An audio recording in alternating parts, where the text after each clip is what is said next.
Komisi Independen Pemilihan KIP Nagan Raya kembali menerima logistik pilkada berupa kotak suara sebanyak 660 kotak suara. Penerimaan logistik ini diawasi langsung oleh Panitia Pengawas Pemilihan atau Panwasli setempat serta pengamanan dari pihak kepolisian.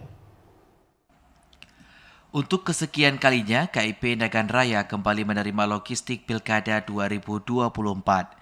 Proses penerimaan logistik Pilkada ini disaksikan secara langsung oleh pihak KIP, Panwasli, serta juga didampingi oleh pihak Polres Nagan Raya. Logistik yang tiba ini berupa kotak suara yang akan digunakan pada Pilkada 2024 bulan November mendatang.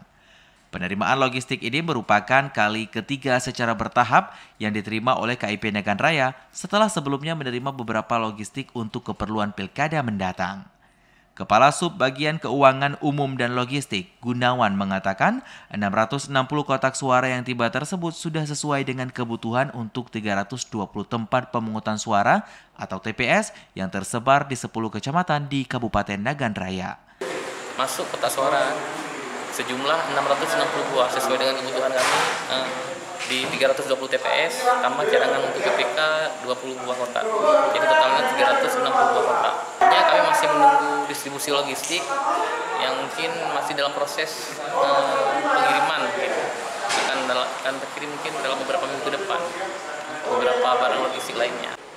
Dirinya juga menambahkan pihak KIP Nagan Raya juga sedang berkoordinasi terkait proses pengiriman surat suara dan juga beberapa logistik pilkada lainnya. Untuk saat ini, seluruh logistik yang telah tiba disimpan di gudang logistik yang juga dijaga ketat oleh pihak kepolisian. Dari Nagan Raya, Aziz Saputra, TVRI melaporkan.